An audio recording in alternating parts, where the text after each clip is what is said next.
दोस्तों नमस्कार। VK knowledge electrical में आप सभी का स्वागत है। दोस्तों यूपीपीसीएल और यूपी आरवीएनएल के लिए स्पेशल इलेक्ट्रिशियन थ्योरी की डेली डोज के नाम से हमने 25 क्वेश्चन की सीरीज स्टार्ट की थी और 7 सीरीज लगातार अपलोड कर चुके थे। आज ये सीरीज नंबर 8 है। हालांकि ये डेली डोज रेगुलर नहीं दे पा रहे हैं, डेली नहीं दे पा रहे हैं, क्योंकि हर दिन कोई और भी कंटेंट अपलोड कर रहे हैं, कोई ना कोई टॉपिक अपलोड कर देते हैं। या तो किसी दिन थ्योरी की क्लास होती है, नहीं तो टेस्ट के 50 क्वेश्चन टॉपिक वाले वो अपलोड कर देते हैं, इसलिए ये सीरीज अपलोड नहीं कर पाए। तो आज ये अपनी सीरीज नंबर 8 है और इस सीरीज में भी हमेशा की तरह 25 क्वेश्चन होंगे, जिनमें प्रत्येक प्रश्न को हम विस्तार पूर्वक व्याख्या सहित समझाएंगे, कारण सहित आपको उत्तर बताएंगे। सभी प्रश्नों को लास्ट तक आप जरूर देखें। बहुत से प्रश्न आप लोगों के द्वारा व्हाट्सएप पर सेंड किए गए हैं, उनको भी हमने इसमें ऐड कर लिया है, तो आपके क्वेश्चन आप इसमें मिलान कर सकते हैं। दोस्तों क्वेश्चन अच्छे लगे, एक्सप्लेन करने का तरीका पसंद आए तो वीडियो को लाइक ज़रूर कर देना, अपने दोस्तों को आगे इसे फॉरवर्ड ज़रूर कर देना।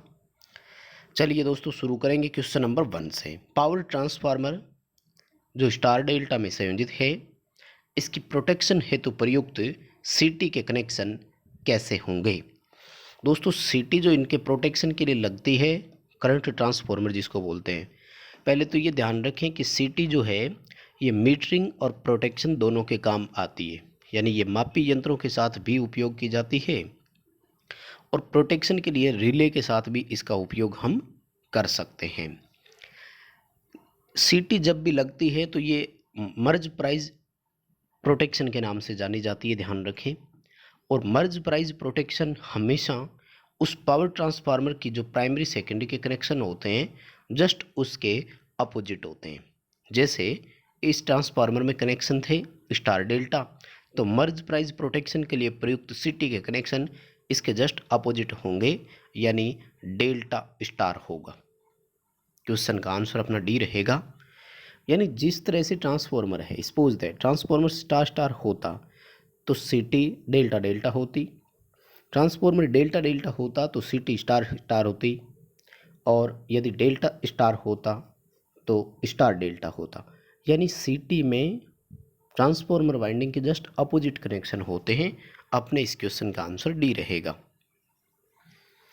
नेक्स्ट अपना क्वेश्चन है कि एक 1500 आरपीएम पर चलाया जा रहा 4 पोल का तुल्यकालिक जनरेटर यानी अल्टरनेटर 6 पोल की एक मोटर को सप्लाई करता है।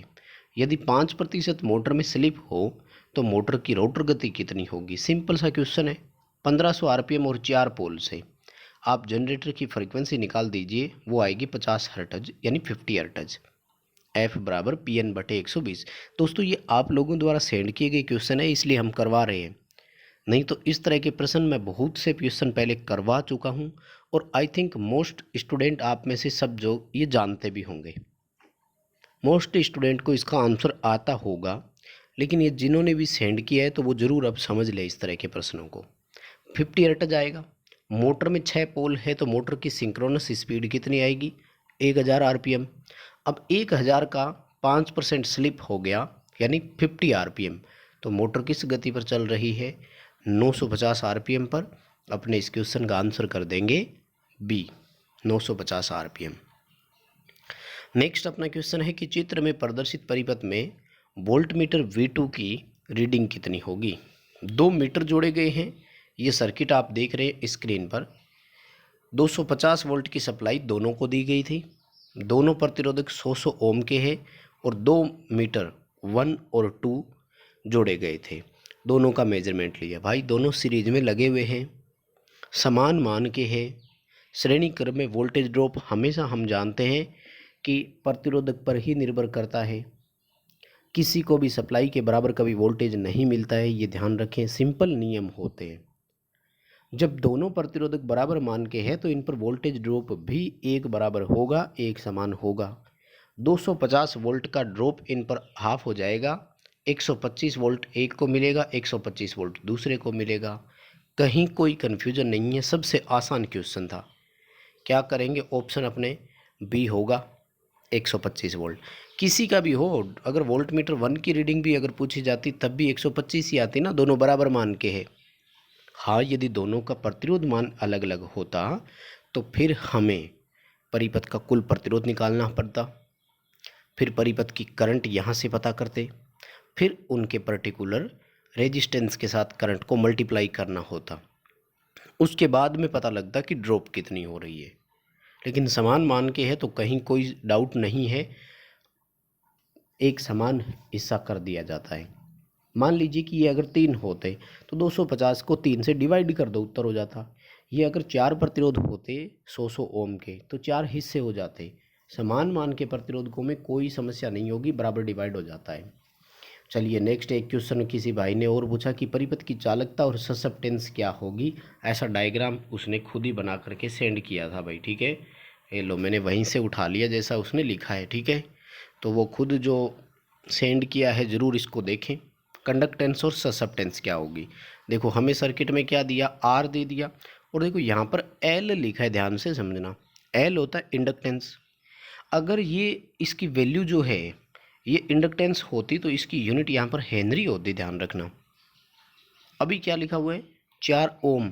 इसका मतलब ये जो वैल्यू है वो किसकी है, एक्स एल की वैल्यू है, इंडक्टिव रिएक्टेंस की वैल्यू है, राइट।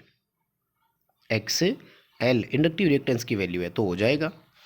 चालकता ज्ञात करने के लिए फॉर्मूला होता है 1 बटा रेजिस्टेंस। ससेप्टेंस ज्ञात करने के लिए फॉर्मूला होता है 1 बटा रिएक्टेंस। दोनों का उत्तर आ जाएगा, बड़ा सिंपल है। 1/5 करना था, 1/4 करना था, ये उत्तर आएगा 0.2, ये उत्तर आएगा 0.25। दोनों किस में होंगे, महो में, क्योंकि साइमन या महो इनकी चालकता की इकाई होती है। तो उम्मीद है कि आपका ये क्वेश्चन इसमें कवर हो चुका है और आपको भी आंसर इसका अच्छे से समझ में आ गया होगा। मैंने कोई ऑप्शन नहीं दिया, फिर इसके लिए डायरेक्ट एक्सप्लेन कर दिया है। 0.2 ओम, महो और 0.25 महो, चालकता और ससेप्टेंस दोनों आ जाएंगे, ठीक है। चलिए नेक्स्ट क्वेश्चन की ओर चलेंगे। क्वेश्चन है 5वां। एक तरल कार्बन जिंक सेल में विद्युत अपघट्य होता है। देखो कार्बन जिंक सेल जो है ना वो होते हैं 2। तरल का मतलब है लिक्विड, तो हम इस सेल को क्या बोलते हैं पता है, लेकलांची सेल बोलते हैं। और जो सूखा कार्बन जिंक सेल होता है ना उसको हम शुष्क सेल यानी ड्राई सेल के नाम से जानते हैं। ऐसा सेल जिसमें कार्बन और जिंक, कार्बन का एनोड और जिंक जो है वो कैथोड होता है, दस्ते का। तरल का मतलब है इसमें जो इलेक्ट्रोलाइट है वो लिक्विड में है। ड्राई का मतलब होता है उसमें पेस्ट के रूप में होता है, और कोई डिफरेंस नहीं है। एक तरह से लेकलांची सेल ही है ये, और उसमें अपन से इलेक्ट्रोलाइट पूछा। लेकलांची सेल में प्रयुक्त इलेक्ट्रोलाइट अमोनियम क्लोराइड होता है, और उसका जो रासायनिक सूत्र होता है वो NH4Cl होता है। आपको याद रखना होगा, NH4Cl होता है। जैसे H2SO4 है तो ये तनुगंधक का अम्ल होता है, और जैसे वोल्टेइक सेल हो गया, लेड एसिड सेल हो गया, इनमें उपयोग में लेते हैं अपने। इसी तरह से पोटेशियम हाइड्रोक्साइड है तो काफ़ी सेल में उपयोग लेते हैं, जैसे एल्कलाइन सेल हो गया उनमें। तो अभी अपना आंसर बी रहेगा, तरल carbon zinc cell. Next question अपना है, निम्न में से कौन सा वोल्टेज मानक संचरण वोल्टेज नहीं है। मानक संचरण वोल्टेज यानी स्टैंडर्ड ट्रांसमिशन वोल्टेज नहीं है। अब उसको सेंड करने वाले को डाउट क्या है कि सी और डी में डाउट अपन कर रहे हैं। 132 ट्रांसमिशन वोल्टेज है, कोई दिक्कत नहीं है। 400 के भी ट्रांसमिशन वोल्टेज है, कोई समस्या नहीं है। अब देखो 750 और 220 222 के भी दिया है, 220 नहीं दिया, अपन को दिया है। एक्चुअल में क्या 222 नहीं 220 किलो वोल्ट होता है, राइट। तो ये तो किसी हालात में हो ही नहीं सकता ना। अब मान लीजिए कि यहाँ आपने 765 का सुन रखा था, तो दोनों एक ही बात है। 765 ऑप्शन आ जाए, 750 ऑप्शन आ जाए, कोई फर्क नहीं पड़ता, इससे दोनों एक ही चीज़ है। लेकिन 222 किलो वोल्ट तो किसी कंडीशन में नहीं होता, ये हमेशा 220 ही माना जाता है। स्टैंडर्ड वोल्टेज 220 है, ना कि 222, इसलिए 222 नहीं कर सकते हम। जिनको 765 लग रहा था तो वो 750 को नहीं मान रहे थे, लेकिन याद रखें 750 या 765 दोनों में से एक ही ऑप्शन आता है। अभी अपना उत्तर सी रहेगा। अगर ये होता ना कि इनमें से कौन सी आइडियल ट्रांसमिशन है, तो 400 केवी को मानते हैं आदर्श ट्रांसमिशन, और भारत में मैक्सिमम किसको मान रहे हैं, 750 या 765, जो भी ऑप्शन आ जाए। नेक्स्ट अपना क्वेश्चन है कि 10 घंटों के लिए 15 एम्पियर पर आवेशित बैटरी के लिए आपूर्ति की गई विद्युत की मात्रा कितनी होगी। देखो विद्युत की मात्रा जो होती है ना, इलेक्ट्रिकल क्वांटिटी, तो इलेक्ट्रिकल क्वांटिटी का सीधा सा हिसाब चार्ज से होता है, आवेश से होता है। विद्युत की मात्रा जब भी पूछे तो वो हमसे ये पूछ रहा है कि इसमें Q बराबर IT जो होता है वो कितना है, आवेश कूलाम में जो मापा जाता है I इंटू टी के बराबर होता है। फ़र्क इतना सा था कि टाइम जो है वो सेकंड में होना चाहिए था। क्वेश्चन में हमें किस में दे रखा है, आवर्स में दे रखा है, घंटे में दे रखा था, चेंज कर देंगे, कोई फ़र्क नहीं होगा। क्वेश्चन बड़ा सिंपल रहने वाला था, I इंटू टी करेंगे। 10 घंटे का टाइम था, और अगर इसको हम सेकंड्स के अकॉर्डिंग चेंज करें तो 3600 सेकंड हो जाएगा ना, 60 इंटू 60 दो बार करेंगे, और इसको 15 से मल्टीप्लाई और कर देंगे, राइट। तो कितना आएगा ये कैलकुलेशन कीजिएगा आप। तो आप अपनी कैलकुलेशन करें और उत्तर का मिलान करें। उत्तर आएगा 5,40,000 कूलाम। ठीक है, भी 10 घंटे है, इनको सेकंड में कन्वर्ट करना है, 60 इंटू 60 होगा, और 15 एम्पीयर की करंट है, तो आई इंटू टी हो गया। आंसर का मिलान कर लें, क्वेश्चन का आंसर आएगा डी, 5,40,000 कूलाम। नेक्स्ट अपना क्वेश्चन है कि अगर किसी चालक का प्रारंभिक प्रतिरोध 10 ओम हो और इसका व्यास और लंबाई दोनों दोगुना कर दिया जाए तो इसका प्रतिरोध कितना होगा। देखो व्यास और लंबाई के साथ कैसा रिलेशन होगा ये आपको ध्यान देना है। सबसे पहले देखो लंबाई के साथ समानुपाती होता है। 10 ओम का प्रतिरोध था, लंबाई दोगुनी करने से दोगुना हो गया, रेजिस्टेंस की वैल्यू कितनी हो गई, 20 ओम। अब देखो जब व्यास को दोगुना करते हैं तो क्षेत्रफल 4 गुना होता है। ध्यान से समझिएगा, व्यास दोगुना करने से एरिया 4 गुना हो जाता है। जब एरिया 4 गुना हो गया तो रेजिस्टेंस 1/4 हो जाता है, यानी 20 ओम का चौथा हिस्सा 5 ओम उत्तर आएगा। लंबाई व्यास दोनों दोगुने करेंगे, रेजिस्टेंस ओवरऑल कितना आएगा, 5 ओम आएगा। 1/2 कम हो गया कुल मिलाकर के, लंबाई से दोगुना बढ़ा था लेकिन व्यास दोगुना होने से 1/4 कम भी हुआ है। क्वेश्चन का आंसर अपना डी रहेगा। नेक्स्ट अपना क्वेश्चन है कि एक चालक में 0.2 एम्पियर की धारा वो धारित करता है, 30 सेकंड में कितने इलेक्ट्रॉन्स प्रवाहित होंगे। यदि एक इलेक्ट्रॉन पर 1.6 इंटू 10 की पावर -19 कूलाम आवेश हो। देखो ये इलेक्ट्रॉन वाला आवेश तो यदि ना भी देता तो भी कर देते, लास्ट लाइन का जो है ये तो ना लिखता तब भी अपने उत्तर कर देते। देखो सबसे पहले अपने इस क्वेश्चन का सबसे पहले आवेश देखेंगे कि कितना हुआ, और आवेश के लिए अभी भी हमने फॉर्मूला अप्लाई किया था, Q बराबर IT। धारा का मान 0.2 और सेकंड समय में 30 सेकंड दिया है, आवेश का मान आया 6 कूलाम, राइट। 6 कूलाम का आवेश आया है। और अब देखिए हम बात कर लेते हैं कहाँ से, 1.6 इंटू 10 की पावर -19 कूलाम का जब आवेश हो तो कितने इलेक्ट्रॉन होते हैं, एक इलेक्ट्रॉन। यदि एक कूलाम आवेश की मैं बात करूं तो कितना हो जाता, 1.6 इंटू 10 की पावर -19 कूलाम, राइट। 1/1.6 को हल कर लो, -19 को ऊपर ट्रांसफ़र कर देंगे, प्लस की 19 हो जाएगा। ध्यान से समझिएगा, जब इसको सोल्व करते हैं तो 0.625 आता है। 0.625 इंटू 10 की पावर 19 इलेक्ट्रॉन्स एक कूलाम के बराबर होते हैं। हमारा इस क्वेश्चन का आवेश कितना बना था, 6 कूलाम। इसको 6 से मल्टीप्लाई कर दीजिए, 0.625 को 6 से मल्टीप्लाई कर दीजिए, उत्तर आएगा 3.75। 10 की पावर +19 तो रहना ही है, तो कितने इलेक्ट्रॉन प्रवाहित होंगे, 3.75 इंटू 10 की पावर 19 इलेक्ट्रॉन्स होंगे। तो ये था इसका विस्तार पूर्वक एक्सप्लेन। उम्मीद करता हूँ जिसने सेंड किया है उनको अच्छे से समझ में आ गया। अगला क्वेश्चन था कि बैक ईएमएफ की दिशा ज्ञात करने के लिए किसका उपयोग करते हैं। देखो बैक ईएमएफ पर सब नियम वही अप्लाई होते हैं जो जनरेटर में प्रेरित ईएमएफ पर होते हैं। इसका कैलकुलेट करने का फॉर्मूला भी 5ZNP60A के बराबर होता है, 5ZNP/60A। और इसकी दिशा भी फ्लेमिंग के राइट हैंड रूल से ही ज्ञात की जाती है, फ्लेमिंग के दाएं हाथ नियम से ही होती है। बी ऑप्शन रहेगा। नेक्स्ट क्वेश्चन है कि 15 वोल्ट ईएमएफ की एक बैटरी से जुड़े प्रतिरोध में से 2 एम्पियर की धारा प्रवाहित होती है। इस परिपथ को 5 सेकंड बाद डिस्कनेक्ट कर दिया जाता है। निम्न में से कौन सा कथन सत्य नहीं है। ध्यान से समझना, स्टेटमेंट सही नहीं है ये पूछा है, ठीक है ना, सही है ये नहीं पूछा, इस वजह से उत्तर गलत हो जाता है कई बार। सबसे पहला देखो, शक्ति का मान 30 वाट है, तो अपने हिसाब से कैलकुलेट करो ना, P बराबर V इंटू आई, कितना बना 15 इंटू 2 30 वाट। ए स्टेटमेंट तो सही हो गया। सेकंड स्टेटमेंट कह रहा है कि विसरित ऊर्जा 75 जूल है। ऊर्जा VIT के बराबर होती है, किसके, VIT, यानी 15 इंटू 2 इंटू 5 कितना बना 23 और 3 15, 150 जूल बन रहा है, ये गड़बड़ हो गया।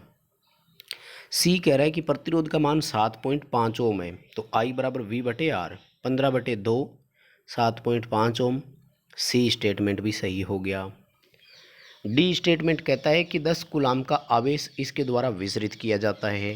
Q बराबर IT, 2 एम्पियर की धारा 5 सेकंड तक चल रही है, 10 कूलाम आया। डी स्टेटमेंट भी सही है। तो गलत कौन सा हुआ, बी, विसरित ऊर्जा 75 जूल नहीं 150 जूल है, ठीक है। वैसे देखा जाए तो 4 न्यूमेरिकल हो गए। मान लो फ्यूचर में ऐसा कोई भी क्वेश्चन आ जाए, शक्ति, ऊर्जा, प्रतिरोध, आवेश, चारों में से कोई भी पूछे, आपको फॉर्मूला याद हो गया, आप कर सकते थे, राइट। नेक्स्ट अपना क्वेश्चन है कि 4 एलिमेंट जिनकी चालकता क्रमशः G1, G2, G3 और G4 है और सभी समांतर में संयोजित है, कुल चालकता कैसी होगी। समांतर क्रम में चालकता बढ़ती है, जिस तरह से प्रतिरोध का सूत्र होता है श्रेणी क्रम में, समांतर क्रम में उस तरह से चालकता का सूत्र होता है G1 + G2 + G3 + G4, यानी सब के सब जुड़ जाते हैं। अगला क्वेश्चन है कि 1 kVA का 240 volt 120 volt single phase transformer full load पर 0.8 पावर फैक्टर है, धारा का मान कितना होगा। देखो करंट कैसे ज्ञात कर सकते हैं।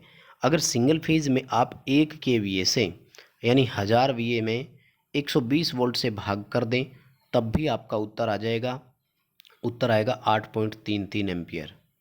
अगर आप ऐसा नहीं करते हैं तब भी एक तरीका और है अपने पास, 0.8 पावर फैक्टर है, 1 kVA का है, तो लगभग 800 वाट बनेगा इसका। 800 वाट में आप V इंटू आई इंटू कोस फाई का फॉर्मूला लगा करके V इंटू कोस फाई से भी कर सकते हैं, उत्तर आ जाएगा। यानी दोनों तरीके से आंसर अपना 8.33 एम्पियर आएगा। क्वेश्चन का आंसर अपना डी रहेगा। नेक्स्ट क्वेश्चन है कि चित्र में प्रदर्शित परिपथ में वोल्ट मीटर की रीडिंग क्या होगी। देखो 1.5 वोल्ट के 6 सेल है, श्रेणी क्रम में जुड़े हुए हैं, लेकिन अगर ध्यान से देखें ना तो एक सेल अपोजिट डायरेक्शन में जुड़ गया, ये वाला जिसको मैंने हाईलाइट कर रखा है, ठीक है। मैं बहुत बार पहले भी एक्सप्लेन कर चुका हूँ कि यदि एक सेल अपोजिट जुड़ जाता है तो वो सीधे सेल की वोल्टता का विरोध करता है।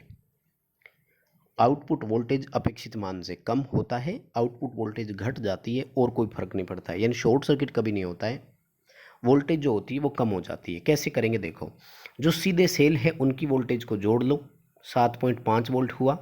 ये जो अपोजिट जुड़ा हुआ है ये उनकी वोल्टेज का विरोध करेगा, ये उसमें से घटा दो, उत्तर कितना आएगा 6 वोल्ट।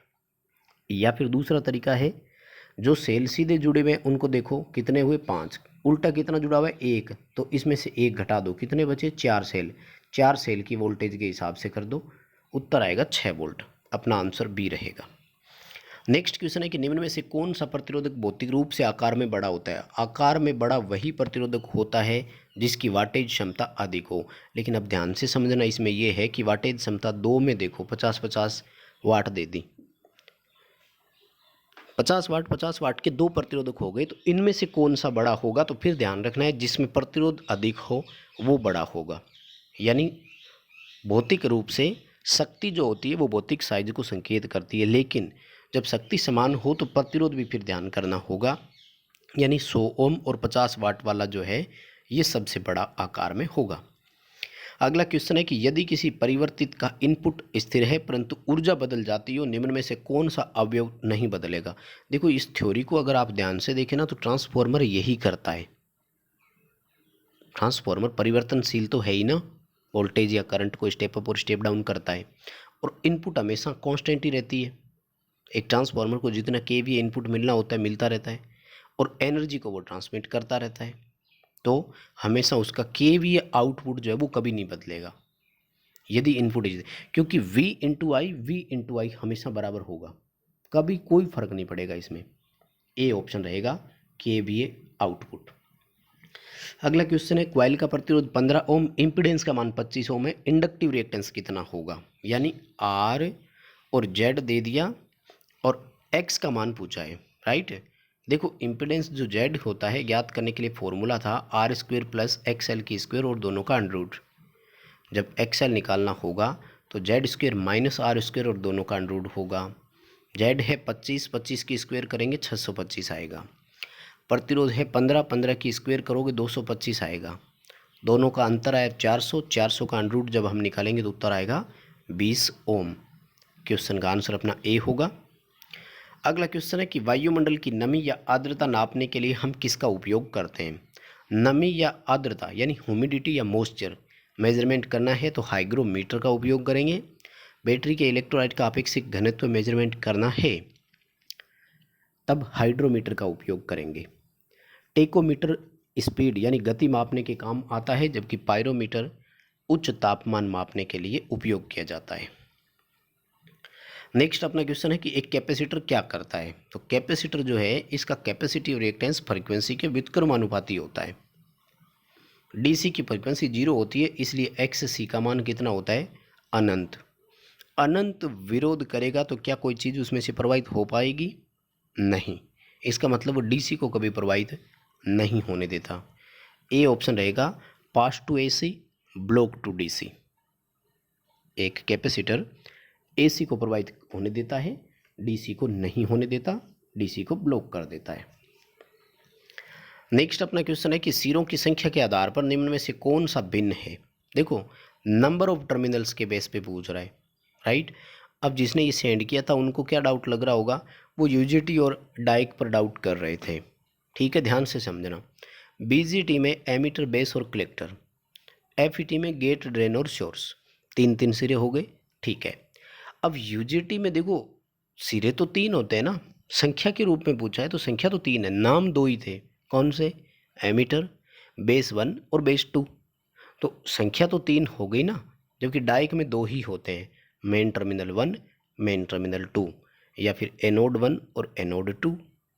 तो संख्या के आधार पर भिन्न जो है वो डाइक माना जाएगा, ना कि यूजेटी। यूनि जंक्शन ट्रांजिस्टर है वो, सिरे इसमें तीन ही कहलाएंगे। नेक्स्ट क्वेश्चन है कि मॉसफेट किस प्रकार की युक्ति है? पूरा नाम metal oxide semiconductor field effect transistor है। दूसरा नाम IGFET है, insulated gate field effect transistor. FET है तो FET वोल्टेज कंट्रोल प्रकार की डिवाइस है। टर्मिनल इसमें भी तीन होते हैं, गेट, ड्रेन और सोर्स। क्वेश्चन का आंसर अपना ए रहेगा। नेक्स्ट क्वेश्चन है कि संख्या 15 को दर्शाने के लिए सबसे अधिक अंकों का प्रतिनिधित्व किस में होगा? बाइनरी में ही होगा सबसे अधिक, क्योंकि बाइनरी सबसे अधिक बिट का उपयोग करेगी। देखो, डेसिमल में तो 15 यानी 1 और 2 दो ही काम में आए, हेक्साडेसिमल में F से लिख देंगे, एक ही काम में आया। इसी तरह से ऑक्टल में भी लिख दिया जाता है 2 अंकों में। तो बाइनरी जो है इसमें सबसे अधिक बिट का उपयोग किया जाएगा। नेक्स्ट क्वेश्चन है ट्रांसफार्मर की प्राइमरी और सेकेंडरी में वोल्ट एम्पियर हमेशा एक बराबर होते हैं, कभी चेंज नहीं होते हैं। अगर वोल्टेज को स्टेप अप यानी V1 इंटू I1 जो है ना हमेशा V2 इंटू I2 के इक्वल होगा। अगर वोल्टेज को स्टेप अप करके दोगुना कर देता है तो करंट स्टेप डाउन होकर 1/2 अपने आप हो जाएगी। यानी V1 इंटू I1 का मान V2 इंटू I2 के हमेशा बराबर होगा, चाहे ट्रांसफार्मर स्टेप अप हो स्टेप डाउन हो। नेक्स्ट क्वेश्चन है कि वेक्टर मीटर के द्वारा मापी जाने वाली राशियां कौन सी है। सदिश मापी बोलते हैं इसको। वैसे तो ट्राई वेक्टर मीटर के नाम से जानते हैं, इसलिए ये किलोवाट केवीआर और केवीए को मेजरमेंट करने के काम आता है। लेकिन जब किलोवाट केवीए का पता लग जाता है तो पावर फैक्टर भी मेजरमेंट आसान हो जाता है। फिर जब इतनी सारी इकाइयों का पता लगता है तो वी आई कोस फाई यानी धारा का मान भी हो जाता है। तो डी उत्तर रहेगा उपरोक्त सभी। सदिश मापी से हम ये सारी राशियों का मापन कर सकते हैं। अगला क्वेश्चन है कि जब पीक मान यानी शिखर वैल्यू की वैल्यू बराबर हो तो आरएमएस मान सबसे कम किस में होगा। साइन वेव में 0.707 होगा, आरएमएस में वर्गाकार में बराबर होगा, त्रिभुजाकार में 0.577 ही होगा। तो सबसे कम किस में आया, त्रिभुजाकार वेव में आया। ट्राई एंगल वेव इसका आंसर रहेगा। क्वेश्चन का आंसर अपना सही होगा। बस दोस्तों ये थे आज के 25 क्वेश्चन। यदि क्वेश्चन अच्छे लगे हैं, एक्सप्लेन करने का तरीका पसंद आया है, वीडियो लाइक ज़रूर कर देना। कमेंट करके ज़रूर बताना कि आपका स्कोर क्या रहा। कौन सा ऐसा क्वेश्चन है जो आपको नया लगा या आप पहले से नहीं जानते थे, अब आपने किया है। आप चैनल पर नए हैं तो चैनल को सब्सक्राइब ज़रूर करें, वीडियो को लाइक ज़रूर करें, अपने दोस्तों को आगे इसे फॉरवर्ड ज़रूर करें।